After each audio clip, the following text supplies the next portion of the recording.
കേരള രാഷ്ട്രീയത്തിൽ ഇപ്പോൾ നിറഞ്ഞു നിൽക്കുന്നത് ഡോക്ടർ ശശി തരൂർ എന്ന മഹാനാണ്. തരൂരിനെ BJP അങ്ങ് ദത്തെടുത്തു, തരൂർ കോൺഗ്രസ് വിടുന്നു എന്നുള്ള വാർത്തകളൊക്കെ കേൾക്കാൻ തുടങ്ങിയിട്ട് നാളുകളേറെയായി. പക്ഷെ ഇപ്പോഴും വ്യക്തത വന്നിട്ടില്ല. എന്തായാലും തരൂർ കോൺഗ്രസിൻ്റെ ക്യാമ്പിൽ ഇടഞ്ഞു തന്നെയാണ് നിൽക്കുന്നത്. കോൺഗ്രസ്സിന് പുറത്തേക്ക് തള്ളാനും വയ്യ, എന്നാൽ അകത്ത് കസേര കൊടുത്ത് ഇരുത്താനും വയ്യ. എന്തായാലും ഈ കോൺഗ്രസ്സുകാരന്മാരെ ഉള്ളവരിലൊക്കെ വെച്ച് തലയ്ക്കകത്ത് ആൾതാമസവും 4 വർത്തമാനം പറയാനും ശേഷിയുള്ള ഒരാളാണ് ശശി തരൂർ. ശശി തരൂർ ഇടയ്ക്ക് മുഖ്യമന്ത്രി വരെ ആകാൻ യോഗ്യനാണ് എന്ന് നമ്മുടെ പെരുന്നയിലെ പോപ്പും പാണക്കാട്ട് തങ്ങളും ഒക്കെ വിളിച്ചു പറയുന്നുണ്ടായിരുന്നു.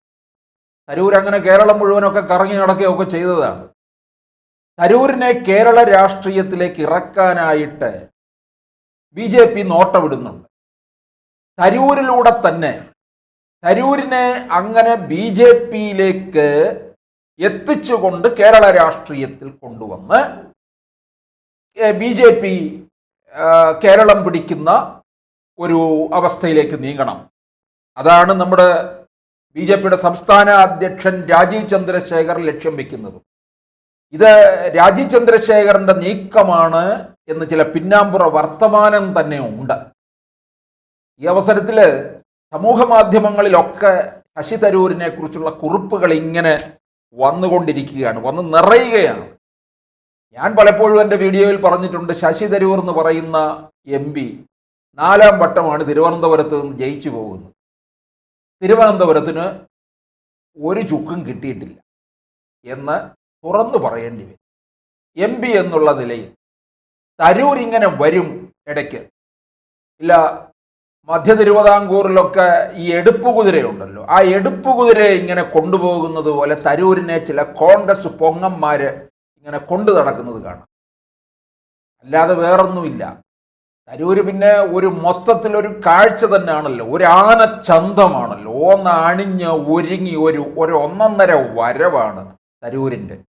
അപ്പൊ തരൂരിനെ കുറിച്ച് ഇങ്ങനെ പല തരത്തിലുള്ള പോസ്റ്റുകൾ ഇട്ടിരിക്കുമ്പോഴേ എനിക്ക് വളരെ ശ്രദ്ധേയമായി തോന്നിയത് ഒരു പത്രപ്രവർത്തകൻ ഇട്ടിരിക്കുന്ന ശ്രീകുമാർ മനയിൽ ഇട്ടിരിക്കുന്ന ഒരു പോസ്റ്റാണ്. അത് ഞാൻ നിങ്ങളുമായിട്ടൊന്ന് പങ്കുവയ്ക്കുകയാണ്.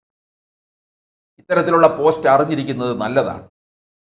പണ്ട് കമ്മ്യൂണിസ്റ്റ് പാർട്ടികൾ, പ്രത്യേകിച്ച് CPM സ്ഥിരം വിളിക്കാറുള്ള ഒരു മുദ്രാവാക്യമുണ്ട്. പൊന്നു കായ്ക്കുന്ന മരമായാലും പുരയ്ക്കു മീതെ ചാഞ്ഞെന്നാൽ വെട്ടിമാറ്റും, കട്ടായം കട്ടായം. KPR ഗോപാലനും MV രാഘവനും KR ഗൗരിയമ്മയും ഒക്കെ CPMന് പുറത്തു പോയപ്പോൾ കേരളത്തിൻ്റെ തെരുവോരങ്ങൾ ഈ മുദ്രാവാക്യത്താൽ മുഖരിതമായിരുന്നു. KPRനെ തൂക്കിക്കൊല്ലാൻ വിധിച്ചപ്പോൾ ഗാന്ധിജി ഇടപെട്ടാണ് അദ്ദേഹത്തെ തൂക്കിൽ നിന്ന് ഇറക്കിയത്. ആ KPRനെ പുറത്താക്കിയ പാർട്ടിയാണ് ഞങ്ങളുടെ പാർട്ടി.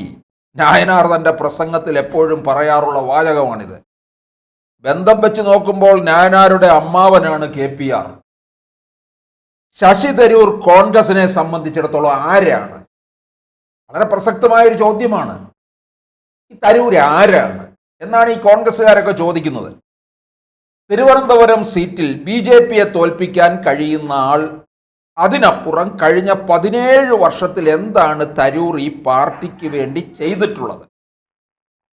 തൻ്റെ വിശ്വപൗരൻ ഇമേജോ, തൻ്റെ പാർട്ടിക്ക് വേണ്ടി എന്നല്ല, തൻ്റെ മണ്ഡലത്തിന് വേണ്ടിയോ ഒന്നും ചെയ്തിട്ടില്ലെന്നർത്ഥം. തൻ്റെ വിശ്വപൗരൻ ഇമേജോ, ഈ വിശ്വപൗരൻ എന്നുള്ളത് ആര് കൊടുത്തതാ? അങ്ങനെ ഒരു ഒരു കാർഡോ ഒരു സർട്ടിഫിക്കറ്റോ ലോകത്ത് ആർക്കെങ്കിലും ഉണ്ടോ? അപ്പം നമ്മൾ പറയും ഇന്ത്യൻ സിറ്റിസനാണ്. അതുപോലെ ഓരോ രാജ്യത്തിൻ്റെ, അല്ലാതെ ഒരു വിശ്വപൗരൻ എന്ന് പറഞ്ഞൊരു സർട്ടിഫിക്കറ്റ് ഒന്നുമില്ല. അതൊക്കെ തരൂരിൻ്റെതായ ചില പറച്ചിലുകളിൽ ഉണ്ടാക്കിയെടുത്തതാണ്. അന്താരാഷ്ട്ര വിഷയങ്ങളിൽ ഉണ്ടെന്ന് പറയപ്പെടുന്ന പ്രാവീണ്യമോ ഒന്നും കോൺഗ്രസ് പാർട്ടിക്ക് വേണ്ടി അദ്ദേഹം ഉപയോഗിച്ചിട്ടില്ല. എല്ലാ അർത്ഥത്തിലും ഒരു തൻകാര്യം നോക്കി മാത്രമാണ് അയാൾ മുമ്പോട്ട് പോകുന്നത്. പിന്നെ ഇംഗ്ലീഷ് ഭാഷ നന്നായി സംസാരിക്കുന്നവരോട് ഇന്ത്യക്കാർക്ക് പൊതുവെയും മലയാളികൾക്ക് പ്രത്യേകിച്ചുള്ള ആരാധന നന്നായി തരൂർ ഉപയോഗപ്പെടുത്തി. എഴുത്തുകാരൻ എന്ന നിലയിൽ ഒരു ശരാശരിക്കാരൻ മാത്രമാണ് അദ്ദേഹം.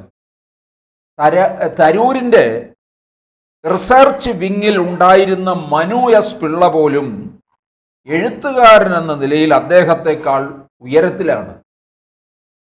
തരൂരിനെ കോൺഗ്രസ് എന്തിനാണ് ഭയക്കുന്നത്? തരൂരിൻ്റെ സമ്മർദ്ദങ്ങൾക്ക് മുന്നിൽ വഴങ്ങില്ല എന്ന ശക്തമായ നിലപാട് കോൺഗ്രസ് എടുത്താൽ അന്ന് തീരും മോദിക്ക് തരൂരിനോടുള്ള സ്നേഹം.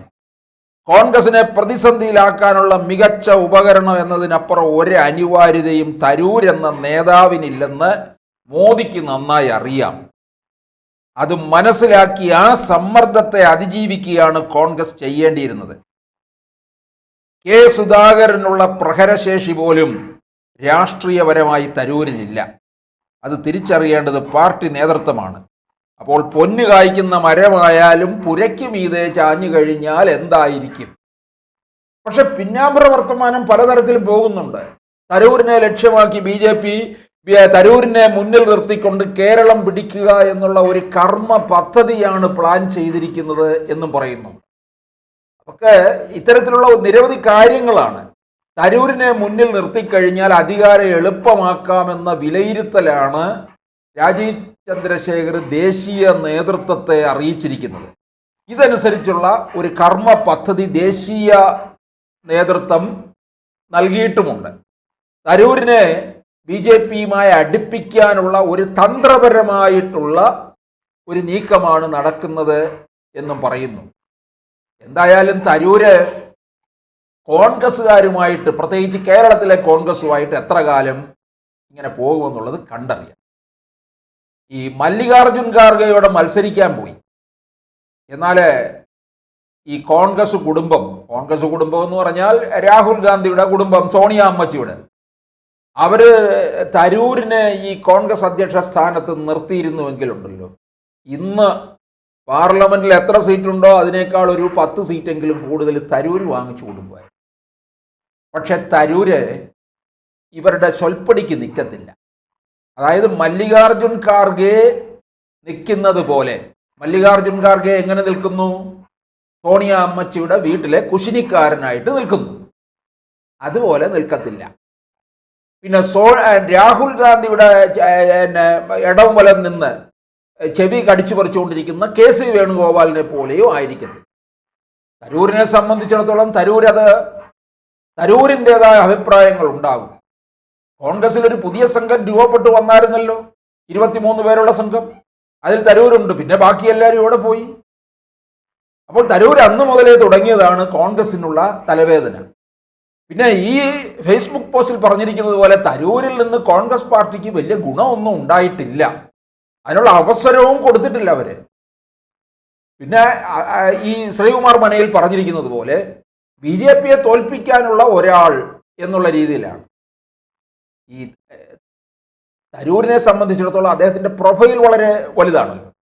അതാണ് ഈ വളരെ എഡ്യൂക്കേറ്റഡ് ആയിട്ടുള്ള തിരുവനന്തപുരം നഗരത്തിന് തരൂരിനെ ഉൾക്കൊണ്ടതും അതുകൊണ്ടാണ്. കഴിഞ്ഞ 4 തവണയായിട്ടും. ഇനി അദ്ദേഹം മത്സരിക്കാനില്ലെന്ന് പറയുന്നുണ്ട്. ശരിയാണ്, ഇനി മത്സരിക്കാൻ ഇറങ്ങിക്കഴിഞ്ഞാൽ തോറ്റു തുന്നം പാട് 8 നിലയിൽ പൊട്ടുമെന്നുള്ളതും ഉറപ്പാണ്. കാരണം രാജീവ് ചന്ദ്രശേഖർ കളം നിറഞ്ഞു നിൽക്കുകയാണ്. അതുകൊണ്ട് തരൂര് ഇനിയിപ്പോൾ BJP തരൂരിനെ വഴിയാധാരമാക്കുമോ എന്നുള്ളതാണ് നമുക്ക് അറിയേണ്ടത്.